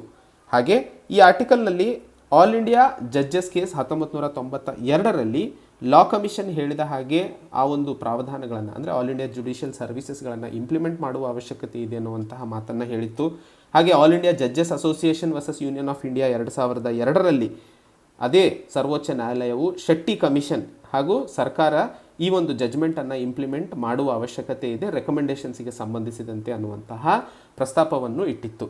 ಇವೆಲ್ಲದನ್ನು ನೋಡಿದಾಗ ಮುಂದಿನ ದಿನಗಳಲ್ಲಿ ಭಾರತದಲ್ಲಿ all India judicial service commission ಅಥವಾ ಆಲ್ ಇಂಡಿಯಾ ಜುಡಿಷಿಯಲ್ ರಿಕ್ರೂಟ್ಮೆಂಟನ್ನು ಕಾಣುವಂಥದ್ದು ತುಂಬ ದೂರ ಇಲ್ಲ ಅನ್ನುವಂತಹ ಮಾಹಿತಿಯನ್ನು ಇಲ್ಲಿ ಅರ್ಥೈಸ್ಕೊಳ್ಳಬೇಕಾಗಿರುವಂಥದ್ದು. ಮುಂದಿನ article crafting A unique partnership with Africa. ಈ ಆರ್ಟಿಕಲಲ್ಲಿ ನಾವು ಮಾತಾಡ್ತಾ ಇರುವಂತಹ ವಿಷಯ ಭಾರತ ಮತ್ತು ಆಫ್ರಿಕಾದ ನಡುವೆ ಇರುವಂತಹ ಸಂಬಂಧಗಳನ್ನು ಇನ್ನೂ ಹೆಚ್ಚಿನ ಮಟ್ಟದಲ್ಲಿ ತಗೊಂಡು ಹೋಗೋದಕ್ಕೆ ಕೃಷಿ ಕ್ಷೇತ್ರ ತುಂಬ ದೊಡ್ಡದಾದ ಅಪಾರ್ಚುನಿಟಿಯನ್ನು ಕೊಡ್ತಾ ಇದೆ ಅನ್ನುವಂತಹ ನಿಟ್ಟಿನಲ್ಲಿ ಈ ಆರ್ಟಿಕಲನ್ನು ನಾವು ಮಾತಾಡ್ತಿರುವಂಥದ್ದು. ಈ ಆರ್ಟಿಕಲ್ನ ಸುದ್ದಿ ವಿಶ್ಲೇಷಣೆ ನಮಗೆ GS ಪೇಪರ್ 2 ಇಂಟರ್ನ್ಯಾಷನಲ್ ರಿಲೇಷನ್ಸ್, ಅದರಲ್ಲಿ ಮುಖ್ಯವಾಗಿ ನಮಗೆ ಇಂಡಿಯಾ ಆಫ್ರಿಕಾಗೆ ಸಂಬಂಧಿಸಿದಂತೆ ಮುಖ್ಯವಾಗಿ ಅನುಕೂಲವಾಗುವಂಥದ್ದು. ಭಾರತ ಮತ್ತು ಆಫ್ರಿಕಾ ನಡುವಿನ ಸಂಬಂಧಗಳು ತುಂಬ ಅನ್ಯೂನ್ಯವಾಗಿದ್ದಾವೆ ಮತ್ತು ಮಾಡರ್ನ್ ಪಾರ್ಟ್ನರ್ಶಿಪ್ ಆಗಿದೆ ಅನ್ನುವಂಥದ್ದನ್ನು ಹೇಳ್ತಾ ಇರುವಂಥದ್ದು. ಈ ಒಂದು ಆರ್ಟಿಕಲ್ನಲ್ಲಿ ಭಾರತ ಆಫ್ರಿಕಾ ಕಾಂಟಿನೆಂಟ್ನೊಂದಿಗೆ ಬಹಳಷ್ಟು ಕ್ಷೇತ್ರಗಳಲ್ಲಿ ತಮ್ಮ ಸಂಬಂಧಗಳನ್ನು ಮುನ್ಸಾಗ್ತಾ ಇರುವಂಥದ್ದು. ಉದಾಹರಣೆಗೆ ಲೈನ್ ಆಫ್ ಕ್ರೆಡಿಟನ್ನು ಕೊಟ್ಟುಬಿಟ್ಟು ತುಂಬ ಪ್ರಾಜೆಕ್ಟ್ಸ್ಗಳನ್ನು ಡೆವಲಪ್ ಮಾಡೋದಕ್ಕೋಸ್ಕರ ಸಹಾಯವನ್ನು ಕೊಡ್ತಾ ಇರುವಂಥದ್ದು. ಹಾಗೂ ಬಹಳಷ್ಟು ಕೆಪಾಸಿಟಿ ಬಿಲ್ಡಿಂಗ್ ಅಂದರೆ ಸ್ಕಿಲ್ ಡೆವಲಪ್ಮೆಂಟ್ ಆಗಿರಬಹುದು ಅಥವಾ ಟ್ರೈನಿಂಗ್ ಆಗಿರಬಹುದು ಅಥವಾ ಬೇರೆ ಬೇರೆ ಸಂಘ ಸಂಸ್ಥೆಗಳಿಗೆ ಇಂಡಸ್ಟ್ರೀಸ್ಗಳಿಗೆ ಕೆಪಾಸಿಟಿ ಬಿಲ್ಡ್ ಮಾಡೋದಕ್ಕೋಸ್ಕರ ಬೇಕಾದಂತಹ ಸಹಕಾರವನ್ನು ಕೊಡುವಂಥದ್ದು. ಮತ್ತು ಬಹಳಷ್ಟು ಸೆಕ್ಟರ್ಗಳಲ್ಲಿ ಎಜುಕೇಷನ್ ಆಯಿತು, ಹಾಸ್ಪಿಟಲ್ ಆಯಿತು, ಹೀಗೆ ಬಹಳಷ್ಟು ಸೆಕ್ಟರ್ಸ್ಗಳಲ್ಲಿ ಭಾರತ ಆಫ್ರಿಕಾಕ್ಕೆ ಸಹಕಾರವನ್ನು ಕೊಡ್ತಾ ಇರುವಂಥದ್ದು. ಇವತ್ತು ಭಾರತ ಫ್ರೂಟ್ಸ್, ನಟ್ಸ್, ಗ್ರೈನ್ಸ್ ಮತ್ತು ಪಲ್ಸಸ್ಗಳು ಈ ಒಂದು ಕಾಂಟಿನೆಂಟ್ನಿಂದಾಗಿ ಹೆಚ್ಚಿನ ಮೊತ್ತದಲ್ಲಿ ಇಂಪೋರ್ಟ್ ಮಾಡ್ತಾ ಇದೆ. ಆಫ್ರಿಕಾದಲ್ಲಿ 65% ಲ್ಯಾಂಡ್, ಏರಬಲ್ ಲ್ಯಾಂಡ್ ಏನಿದೆ ಪ್ರಪಂಚದಲ್ಲೇ ಅಷ್ಟು ಲ್ಯಾಂಡು ಇನ್ನೂ ಖಾಲಿ ಉಳ್ಕೊಂಡಿದೆ, ಯಾರೂ ಅದನ್ನು ಕೃಷಿಗೆ ಉಪಯೋಗಿಸ್ತಾ ಇಲ್ಲ. 60% ವರ್ಕ್ ಫೋರ್ಸ್ ಆಫ್ರಿಕಾದಲ್ಲಿ ಕೃಷಿ ಕ್ಷೇತ್ರದಲ್ಲೇ ಒಳಗೊಂಡಿದೆ. 20% ಸಬ್ ಸಹಾರನ್ ಆಫ್ರಿಕನ್ GDP ಏನಿದೆಯಲ್ಲ ಅದು ಅಗ್ರಿಕಲ್ಚರ್ ಮೇಲೆ ಡಿಪೆಂಡ್ ಆಗಿರುವಂಥದ್ದು. ಇವೆಲ್ಲದನ್ನು ನೋಡಿದಾಗ ಆಫ್ರಿಕಾದ ಆರ್ಥಿಕ ವ್ಯವಸ್ಥೆಗೆ ಕೃಷಿ ಅನ್ನುವಂಥದ್ದು ತುಂಬ ಇಂಪಾರ್ಟೆಂಟ್ ಆಗಿದೆ ಅನ್ನುವಂಥದ್ದು. ಇವೆಲ್ಲದನ್ನು ನೋಡಿದಾಗ ಭಾರತಕ್ಕೆ ಆಫ್ರಿಕಾದಲ್ಲಿ ಕೃಷಿಗೆ ಸಂಬಂಧಿಸಿದಂತೆ ಕಾರ್ಯಚಟುವಟಿಕೆಗಳನ್ನು ಕೈಗೆತ್ತಿಕೊಳ್ಳಲು ತುಂಬ ಜಾಸ್ತಿ ಅವಕಾಶಗಳು ಇದ್ದಾವೆ. ಬಟ್ ಈಗಿನ ಸಮಯದಲ್ಲಿ ಚೈನಾ ಆಫ್ರಿಕಾದಲ್ಲಿ ತನ್ನ ಇನ್ರೋಡ್ಸನ್ನು ತುಂಬ ಗಟ್ಟಿಯಾಗಿ ಮಾಡ್ತಾ ಇರುವಂತಹದ್ದನ್ನು ಸಹ ಈ ಆರ್ಟಿಕಲಲ್ಲಿ ಹೇಳ್ತಾ ಇರುವಂಥದ್ದು. ಚೈನಾದ ಬಗ್ಗೆ ಮಾತಾಡಬೇಕು ಅಂತಂದರೆ ಚೈನಾ ಆಫ್ರಿಕಾದ ಅತಿದೊಡ್ಡ ಟ್ರೇಡಿಂಗ್ ಪಾರ್ಟ್ನರ್ ಆಗಿ ಹೊರಹೊಮ್ಮಿದೆ ಇವತ್ತಿಗೆ. ಹಾಗೂ ಆಫ್ರಿಕಾದಲ್ಲಿ ಅತಿದೊಡ್ಡ ಸಾಲವನ್ನು ಸಹ ಚೈನಾ ಕೊಡ್ತಾ ಇರುವಂಥದ್ದು ಕಾಣಿಸ್ಕೊಳ್ತಾ ಇರುವಂಥದ್ದು. ಇನ್ಫ್ರಾಸ್ಟ್ರಕ್ಚರ್ ಮಾರುಕಟ್ಟೆಯಲ್ಲಿ ಇನ್ಫ್ರಾಸ್ಟ್ರಕ್ಚರ್ ಡೆವಲಪ್ಮೆಂಟ್ ಆಯಿತು. ಅಗ್ರಿ ಇನ್ಫ್ರಾಸ್ಟ್ರಕ್ಚರ್ ಸೆಕ್ಟರನ್ನು ಡೆವಲಪ್ ಮಾಡೋದಕ್ಕೋಸ್ಕರ ಚೈನಾ ಹೆಚ್ಚಿನ ಮಟ್ಟದಲ್ಲಿ ತನ್ನ ಹೂಡಿಕೆಯನ್ನು ಆಫ್ರಿಕಾದಲ್ಲಿ ಮಾಡ್ತಾ ಇದೆ ಅನ್ನುವಂಥದ್ದನ್ನು ಇಲ್ಲಿ ಹೇಳ್ತಾ ಇರುವಂಥದ್ದು. ಅಗ್ರಿ ಇನ್ಫ್ರಾಸ್ಟ್ರಕ್ಚರ್ ಬಗ್ಗೆ ಮಾತಾಡಿದಾಗ 20 ಅಗ್ರಿ ಟೆಕ್ನಾಲಜಿ ಡೆಮಾನ್ಸ್ಟ್ರೇಷನ್ ಸೆಂಟರ್ಸ್ಗಳನ್ನು ಕಾಂಟಿನೆಂಟ್ನಲ್ಲಿ ಚೈನಾ ಡೆವಲಪ್ ಮಾಡಿ ಹೊಸ ರೀತಿಯ ಕ್ರಾಪ್ ವೆರೈಟೀಸ್ ಮತ್ತು ಹೆಚ್ಚು ಕ್ರಾಪ್ ಈಲ್ಡ್ ಬರುವಂತಹ ರಿಸರ್ಚ್ ಆ್ಯಕ್ಟಿವಿಟೀಸ್ಗಳನ್ನು ಕೈಗೊಳ್ತಾ ಇದೆ. ಇವೆಲ್ಲದನ್ನು ನೋಡಿದಾಗ ಚೈನಾ ಆಫ್ರಿಕಾದಲ್ಲಿ ಇರುವಂತಹ ಅಪಾರ್ಚುನಿಟಿಯನ್ನು ಅಬ್ಸರ್ವ್ ಮಾಡ್ಕೊಳ್ಳೋದಕ್ಕೋಸ್ಕರ ಅಥವಾ ಆ ಒಂದು ಅಪಾರ್ಚುನಿಟಿಯನ್ನು ತನ್ನದಾಗಿಸಿಕೊಳ್ಳಲು ಬಹಳ ಪ್ರಯತ್ನಗಳನ್ನು ನಡೆಸ್ತಾ ಇದೆ ಅನ್ನುವಂಥದ್ದು. ಆದರೆ ಈಗಿನ ದಿನಗಳಲ್ಲಿ ಆಫ್ರಿಕಾ ಮತ್ತು ಚೈನಾದ ನಡುವಿನ ಸಂಬಂಧಗಳು ಒಂದಿಷ್ಟು ಬಿರುಕಾಗಿ ಕಾಣ್ತಾ ಇರುವಂಥದ್ದು. ಲೋಕಲ್ ಬಿಸ್ನೆಸ್ನ ಕಾಂಪಿಟೇಷನ್ ಆಗಿರಬಹುದು ಅಥವಾ ಸೋಷೋ ಎಕನಾಮಿಕ್ ಸಾಮಾಜಿಕ ಮತ್ತು ಆರ್ಥಿಕ ಸಂಬಂಧಗಳು ಏನು ಚೈನಾ ಮತ್ತು ಆಫ್ರಿಕಾ ನಡುವೆ ಇದ್ದಾವೋ ಅವು ತುಂಬ ರಾಜಕೀಯವಾಗಿ ವಿಭಿನ್ನವಾಗಿರುವಂಥದ್ದಾಗಿರಬಹುದು ಅಥವಾ ಅಲ್ಲಿ ಇರುವಂತಹ ಟ್ರೇಡ್ನಲ್ಲಿ ಕಾಣ್ತಾ ಇರುವಂತಹ ವ್ಯತ್ಯಾಸಗಳಾಗಿರಬಹುದು. ಇವೆಲ್ಲಗಳನ್ನು ನೋಡಿದಾಗ ಚೈನಾ ಆ್ಯಕ್ಚುಲಿ ಸಿಲೋಸ್ ಅಂದರೆ ಬೇರೆಯವರಿಗೆ ಆ ಒಂದು ಅಗ್ರಿಕಲ್ಚರಿಗೆ ಸಂಬಂಧಿಸಿದಂತೆ ಲಾಭ ಸಿಗದೇ ಇರೋ ಹಾಗೆ ಕೆಲಸವನ್ನು ಮಾಡ್ತಾ ಇದೆ. ಈಗ ನಾನು ಹಿಂದೆ ಹೇಳ್ತಾ ಇದ್ದೆ, ಅಗ್ರಿಕಲ್ಚರ್ ಟೆಕ್ನಾಲಜಿ ಡೆಮಾನ್ಸ್ಟ್ರೇಟರ್ ಸೆಂಟರ್ಸ್ಗಳನ್ನು ಡೆವಲಪ್ ಮಾಡಿದೆ ಅಗ್ರಿ ಇನ್ಫ್ರಾಸ್ಟ್ರಕ್ಚರ್ ಸೆಕ್ಟರ್ನ ಅಡಿಯಲ್ಲಿ ಹೊಸ ಕ್ರಾಪ್ಸ್ ಮತ್ತು ಕ್ರಾಪ್ ಈಲ್ಡ್ಸನ್ನು ಹೆಚ್ಚಿಸೋದಕ್ಕೆ ಅಂತ. ಇದರ ಲಾಭ ಅಲ್ಲಿನ ಲೋಕಲ್ ಜನರಿಗೆ ಸಿಗದೇ ಇದ್ದಿದ್ದಲ್ಲಿ ಆ ಒಂದು ಪ್ರಾಜೆಕ್ಟ್ನ ಯಾರೂ ನಂಬೋದಿಲ್ಲ. ಗ್ರೌಂಡ್ ರಿಯಾಲಿಟಿ ನೋಡ್ತಾ ಇರೋ ಹಾಗೆ ಚೈನಾ ಮಾಡ್ತಿರುವಂತಹ ಎಲ್ಲ ಕಾರ್ಯತಂತ್ರಗಳು ತನ್ನ ಲಾಭಕ್ಕೆ ಮಾಡ್ತಾ ಇದೆ ಹೊರತು ಆಫ್ರಿಕಾದ ಬೆಳವಣಿಗೆಗೆ ಅಲ್ಲ ಅನ್ನುವಂಥದ್ದು ಅಲ್ಲಿ ಗೊತ್ತಾಗ್ತಾ ಇರುವಂಥದ್ದು. ಸೊ ಈ ಎಲ್ಲ ವಿಷಯಗಳನ್ನು ಅರ್ಥ ಮಾಡಿಕೊಂಡಾಗ ಭಾರತದ ಕಡೆಗೆ ಇರುವಂತಹ ಲಾಭಗಳು ಅಥವಾ ಇದರಿಂದ ಅರ್ಥೈಸಿಕೊಳ್ಳಬೇಕಾಗಿರುವಂಥದ್ದು ಕಲಿಯಬೇಕಾಗಿರುವಂಥದ್ದು ಏನು ಅಂತ ನೋಡಿದಾಗ ಭಾರತ ಆಫ್ರಿಕಾದೊಂದಿಗೆ ಕೆಪಾಸಿಟಿ ಬಿಲ್ಡಿಂಗ್ ಇನಿಷಿಯೇಟಿವ್ಸ್ಗಳನ್ನು ಏನು ಕೈಗೊಳ್ತಾ ಇದೆಯೋ ಅದೇ ರೀತಿಯಲ್ಲಿ ಅಗ್ರಿಕಲ್ಚರ್ ಮತ್ತು ರೂರಲ್ ಡೆವಲಪ್ಮೆಂಟ್ ಕ್ಷೇತ್ರದಲ್ಲೂ ಸಹ ಕೈಗೆತ್ತುವ ಅವಶ್ಯಕತೆ ಇದೆ. ಉದಾಹರಣೆಗೆ ಸಾಫ್ಟ್ ಲೋನ್ಸ್ಗಳನ್ನು ಕೊಡುವಂಥದ್ದಾಗಿರ್ಬೋದು, ಮಷಿನರಿ ಸಪ್ಲೈ ಮಾಡುವಂಥದ್ದು, ಫಾರ್ಮ್ಲ್ಯಾಂಡ್ಸ್ಗಳನ್ನು ಅಕ್ವೈರ್ ಮಾಡಿಕೊಳ್ಳುವಂಥದ್ದು. ಇವತ್ತಿನವರೆಗೆ ಭಾರತದ ರೈತರು ಸುಮಾರು 6 ಲಕ್ಷ ಹೆಕ್ಟರ್ ಲ್ಯಾಂಡ್ ಅಂದರೆ ಕೃಷಿಗೆ ಸಂಬಂಧಿಸಿದಂತೆ ಲ್ಯಾಂಡನ್ನು ಲೀಸ್ಗೆ ಪಡ್ಕೊಂಡಿದೆ ಆಫ್ರಿಕಾದಲ್ಲಿ. ಕೇರಳ ಸರ್ಕಾರ ಇವತ್ತಿಗೂ ಕ್ಯಾಶ್ಯೂ ಸುಮಾರು 8 ಲಕ್ಷ ಟನ್ ಕ್ಯಾಶ್ಯೂವನ್ನು ಆಫ್ರಿಕಾದಿಂದ ಇಂಪೋರ್ಟ್ ಮಾಡುತ್ತದೆ. ಯಾಕಂದರೆ ನಾವು ಅದನ್ನು ಅಷ್ಟು ಬೆಳೆಯಲು ಸಾಧ್ಯವಾಗ್ತಿಲ್ಲ ಭಾರತದಲ್ಲಿ ಅಂತ. ಸೊ ಕೋಆಪರೇಷನ್ ಅನ್ನುವಂಥದ್ದು ಮಲ್ಟಿಪಲ್ ಡೈಮೆನ್ಷನಲ್ ಫ್ರಂಟಲ್ಲಿ ಆಗಬಹುದು. ಬರೀ ಕೇಂದ್ರ ಸರ್ಕಾರ ಆಫ್ರಿಕಾದ ರಾಜ್ಯಗಳೊಂದಿಗೆ ಅಥವಾ ರಾಷ್ಟ್ರಗಳೊಂದಿಗೆ ತನ್ನ ಸಂಬಂಧವನ್ನು ಬೆಳೆಸಬೇಕು ಅಂತ ಇಲ್ಲ.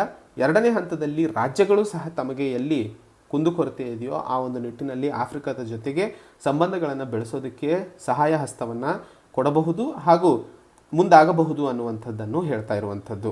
ಅದರ ಜೊತೆಯಲ್ಲಿ ಬಹಳಷ್ಟು ಸ್ಟಾರ್ಟಪ್ಗಳು ಆಫ್ರಿಕಾದಲ್ಲಿ ಶುರುವಾಗ್ತಾ ಇರುವಂಥದ್ದು ಹಾಗೂ ಆ ಸ್ಟಾರ್ಟಪ್ಗಳು ಲಾಭವನ್ನು ಪಡಿತಾ ಇರುವಂಥದ್ದು ಅಗ್ರಿಕಲ್ಚರ್ ಕೃಷಿ ಕ್ಷೇತ್ರದಲ್ಲಿ ಕಾಣ್ತಾ ಇದ್ದೀವಿ. 2016ರಿಂದ 2018ರವರೆಗೆ ನೋಡಿದಾಗ ಕೃಷಿ ಕ್ಷೇತ್ರದಲ್ಲಿ ಸ್ಟಾರ್ಟ್ ಆದಂತಹ ಸ್ಟಾರ್ಟಪ್ಗಳು ಸುಮಾರು 110% ಗ್ರೋತನ್ನು ಕಂಡಿದ್ದಾವೆ ಆಫ್ರಿಕಾದಲ್ಲಿ ಅಂತ. ಸೊ ಮೂರನೇ ಹಂತದಲ್ಲಿ ಅಗ್ರಿ ಬಿಸ್ನೆಸ್ ವ್ಯಾಲ್ಯೂ ಚೈನ್ ಮತ್ತು ಇಂಡಿಯನ್ ಟೆಕ್ನಾಲಜಿ ಫರ್ಮ್ಸ್ ಸ್ಟಾರ್ಟಪ್ಸು ಆ ಒಂದು ಆಫ್ರಿಕಾದಲ್ಲಿ ಹೋದಾಗ ಭಾರತ ಮತ್ತು ಆಫ್ರಿಕಾದ ನಡುವೆ ಇನ್ನೂ ಸಂಬಂಧಗಳು ಹೆಚ್ಚಾಗಲು ಸಾಧ್ಯವಾಗ್ತವೆ ಅನ್ನುವಂಥದ್ದನ್ನು ಹೇಳ್ತಾ ಇರುವಂಥದ್ದು. ಸೊ ಒಟ್ಟಾರೆ ನಮ್ಮ ಮತ್ತು ಆಫ್ರಿಕಾದ ನಡುವಿನ ಸಂಬಂಧಗಳನ್ನು ಹೆಚ್ಚಿಸೋದಕ್ಕೆ ಎಲ್ಲೆಲ್ಲಿ ಅವಕಾಶಗಳಿದ್ದಾವೆ, ಯಾವ ರೀತಿಯಲ್ಲಿ ಇಬ್ಬರೂ ಸಹ ಲಾಭವನ್ನು ಪಡೆದು ಮುಂದಿನ ದಿನದಲ್ಲಿ ಆಫ್ರಿಕಾಗೂ ಸಾಮಾಜಿಕ ಬೆಳವಣಿಗೆ ಆರ್ಥಿಕವಾಗಿ ಲಾಭ ಆಗುವ ಹಾಗೆ ಭಾರತ ಮತ್ತು ಆಫ್ರಿಕಾ ಎರಡೂ ರಾಷ್ಟ್ರಗಳು ಮುನ್ಸಾಗಲು ಸಾಧ್ಯವಿದೆ ಅನ್ನುವಂತಹ ವಿಷಯಗಳ ಮೇಲೆ ಆಲೋಚಿಸುವ ಅವಶ್ಯಕತೆ ಇದೆ ಅನ್ನುವಂತಹ ಮಾಹಿತಿಯನ್ನು ಇಲ್ಲಿ ಹೇಳಲು ಪ್ರಯತ್ನಿಸ್ತಿರುವಂಥದ್ದು. ಇದು ಇವತ್ತಿನ ಸುದ್ದಿ ವಿಶ್ಲೇಷಣೆಗಳೇ. ಮತ್ತೆ ಹೊಸ ಸಂಚಿಕೆಯೊಂದಿಗೆ ಭೇಟಿಯಾಗೋಣ. ಅಲ್ಲಿಯವರೆಗೆ ಜೈ ಹಿಂದ್, ಜೈ ಕರ್ನಾಟಕ.